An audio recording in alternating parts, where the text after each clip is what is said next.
Assalamualaikum warahmatullahi wabarakatuh. Baiklah, di sini saya akan mempresentasikan Natural Language Processing.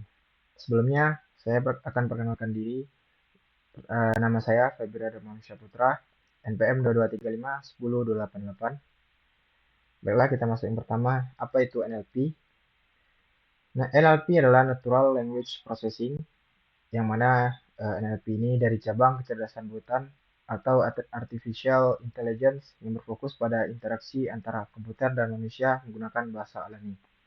Yang mana tujuannya di sini itu memungkinkan komputer untuk memahami, menganalisis, dan menghasilkan bahasa manusia dengan cara yang berarti. Ada beberapa komponen di sini, yang mana komponen NLP yang utama adalah yang pertama pemrosesan teks. Di sini NLP mengubah teks mentah menjadi format yang dapat dipahami oleh komputer. Nah, ini termasuk langkah-langkah seperti tokenisasi, stemming, limitation, dan penghapusan stop words. Yang kedua, analisis sentimen. Di sini untuk menentukan sentimen atau emosi yang terkandung dalam teks seperti positif, negatif, atau netral. Ini sering digunakan dalam analisis media sosial, ulasan produk, dan survei pelanggan.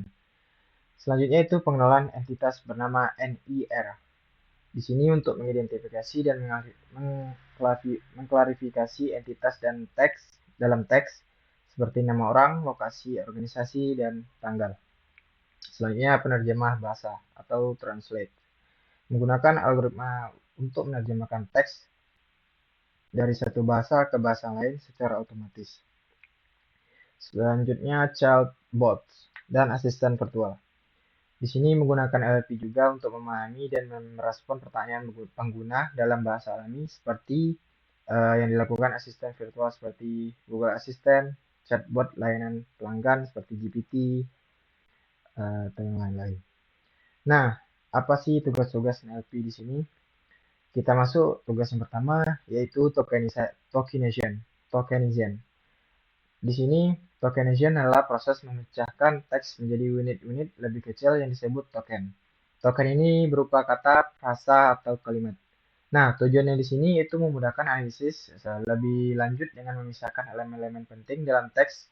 Misalnya kalimat, saya suka belajar, akan ditoken menjadi saya, tanda kutip, suka, koma, tanda kutip, belajar, tanda kutip. Penerapan di sini yaitu tokenization sering digunakan sebagai langkah awal dalam banyak aplikasi NLP, termasuk analisis sentimen dan klarifikasi teks. Yang kedua yaitu part of speech tagging atau post tagging, yang mana proses ini melibatkan penentuan kategori kata dalam konteks kalimat seperti noun atau kata benda, verb atau kata kerja, adjective atau kata sifat, adjektif kata sifat, dan lain-lain. Nah, tujuan part of speech tagging ini yaitu untuk membantu memahami struktur kalimat dan hubungan antara kata. Misalnya dalam kalimat kucing itu tidur, kucing akan ditandai sebagai noun dan tidur sebagai verb. Nah, selanjutnya itu untuk penerapan post tagging digunakan dalam aplikasi seperti analisis, sintaksis, dan pemahaman bahasa alami dan pengelolaan chatbot. Selanjutnya itu machine translation, yang mana proses penerjemahan teks dari satu bahasa ke bahasa lain secara otomatis menggunakan algoritma dan model bahasa.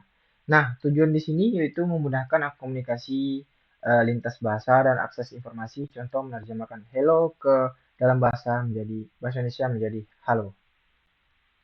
Selanjutnya itu pre-processing text.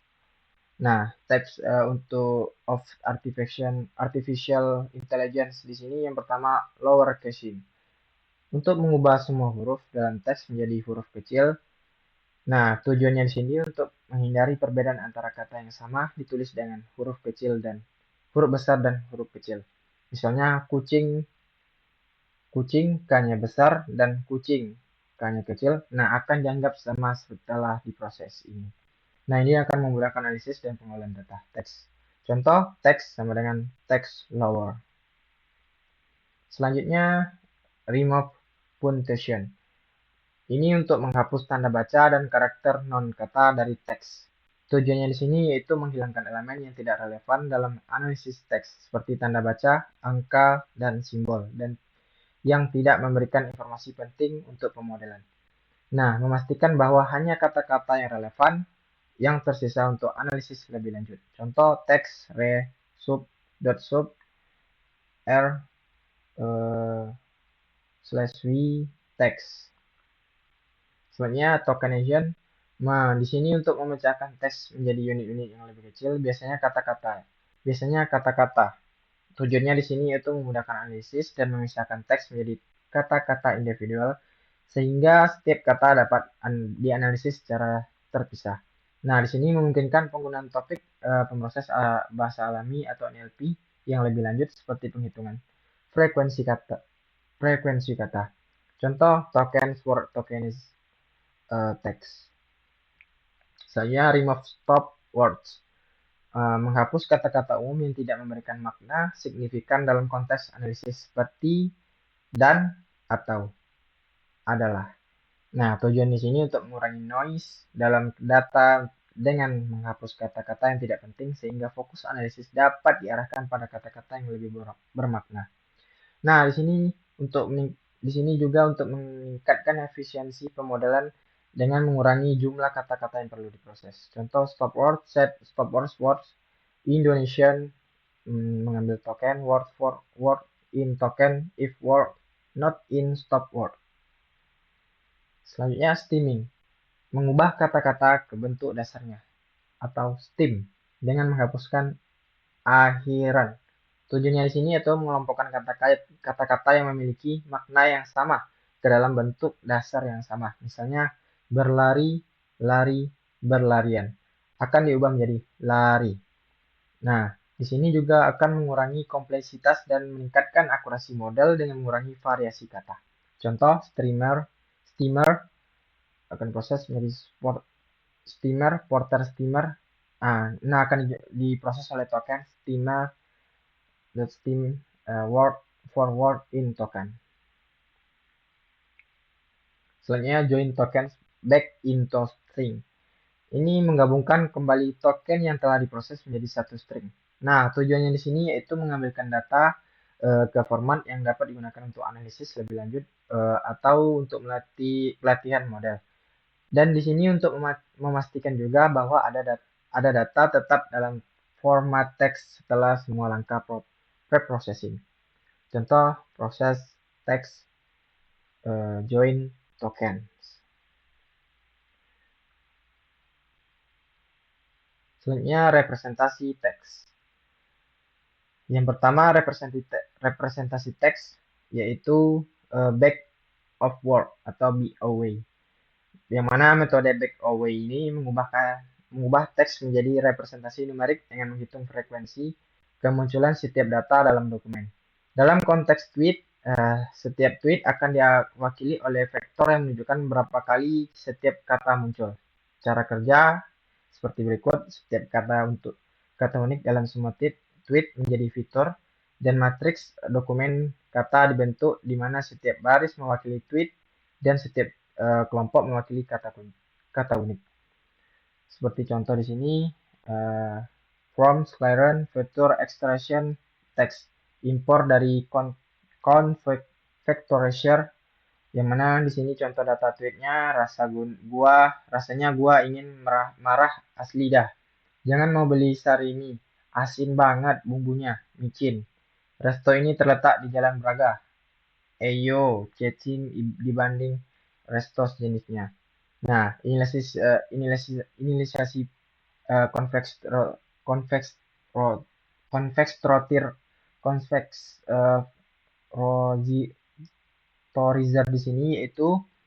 vectorizer di sini yaitu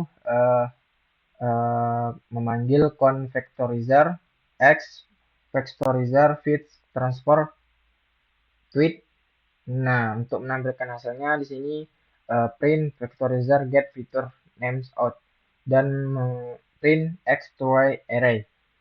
Nah, untuk outputnya di sini yaitu asin banget, bumbu dah, gua ingin jalan mau marah, resto sejenis terletak yang dengan nilai 0000101 seperti berikut. Selanjutnya yang kedua, terms frequency inverse document frequency atau TF-IDF. Nah, TF-IDF adalah metode yang mengukur seberapa penting sebuah kata dalam dokumen relatif terhadap seluruh korpus. Nah, ini menggabungkan dua komponen seperti frekuensi kata, TF, dan frekuensi dokumen terbalik atau IDF. Nah, cara kerjanya di sini itu kalau untuk DF, kalau DF itu menghitung frekuensi kata dalam setiap tweet. Dan sementara IDF itu menghitung seberapa umum atau jarang kata tersebut di seluruh tweet. Kata yang sering muncul banyak tweet akan memiliki bobot yang lebih rendah. Seperti di sini inisialisasi ifit vectorizer di sini yaitu ifit vectorizer di sini itu menampilkan hasil dari tweet print if vectorizer get feature names out. Nah, outputnya di sini 0.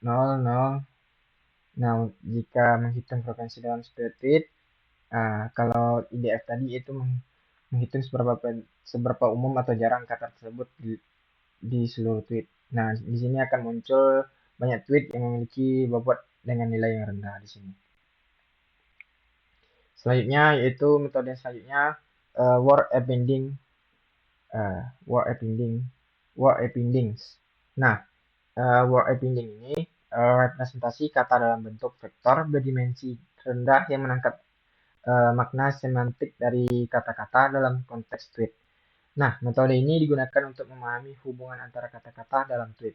Nah, cara kerjanya di sini mulai seperti word fetch dilatih pada korpus besar untuk menghasilkan vektor kata. Nah, vektor ini dapat digunakan untuk berbagi tugas NLP, termasuk klasifikasi teks dan analisis sentimen. Contohnya di sini, contoh datanya sentence di sini yaitu rasanya gua ingin marah. Jangan mau beli sarimi. Resto ini terletak di Jalan Braga.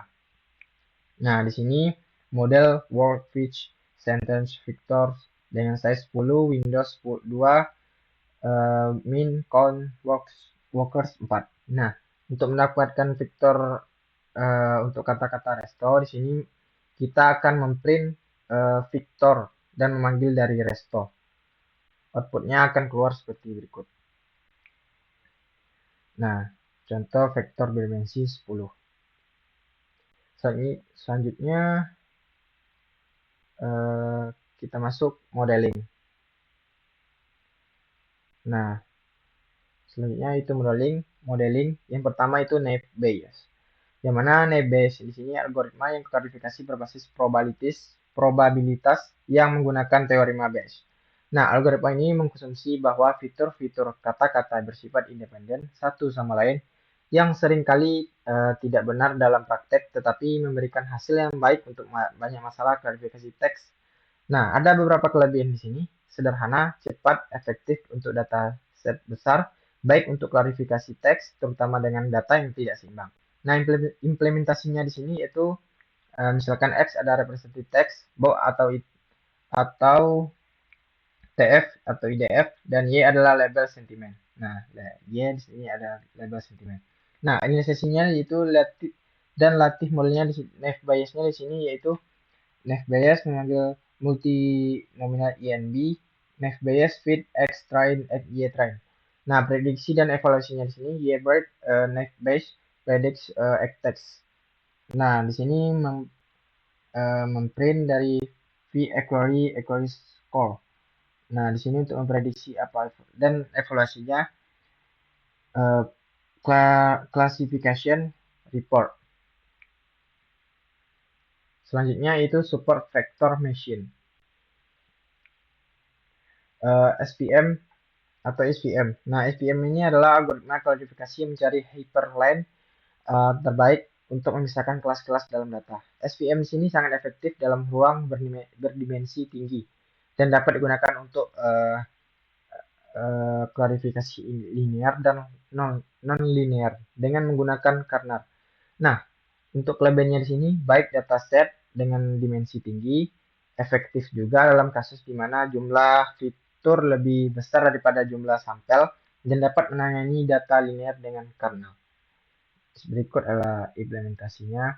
Di sini inisiasi dan latih model SVM-nya, SVM model di sini kernel linear dan SVM model di sini fit X train Y train. Nah, prediksi evaluasinya di sini year weight sama dengan SVM model prediksi X text. Di sini print dan print uh, actuary score, Y test dan Y prep. Dan untuk print yang kedua clarification report atau laporan dari klarifikasinya Y test dan Y prep. Selanjutnya random forest. Random forest adalah algoritma invisible yang menggunakan banyak pohon keputusan untuk meningkatkan akurasi dan mengurangi overfitting. Nah, setiap pohon dilatih pada subjek acak dari data dan hasilnya akan diambil berdasarkan voting mayoritas. Nah, untuk kelebihannya di sini yang pertama tahan terhadap overfitting, dapat menangani data yang hilang dari fitur yang tidak relevan, memberikan estimasi penting fitur. Nah, untuk implementasinya di sini yaitu inisiasi untuk latih model random forest di sini RF model random forest classifier klarifikasi and estimasi 100 random state 42 dan RF model yang kedua untuk fit X train Y train. Y pride RF model seperti tadi. Nah, untuk di sini untuk memanggilnya. Baik, sekian dari presentasi saya. Jika ada salah pengucapan atau salah kata atau salah penyebutan, saya mohon maaf. Uh, saya sudahi.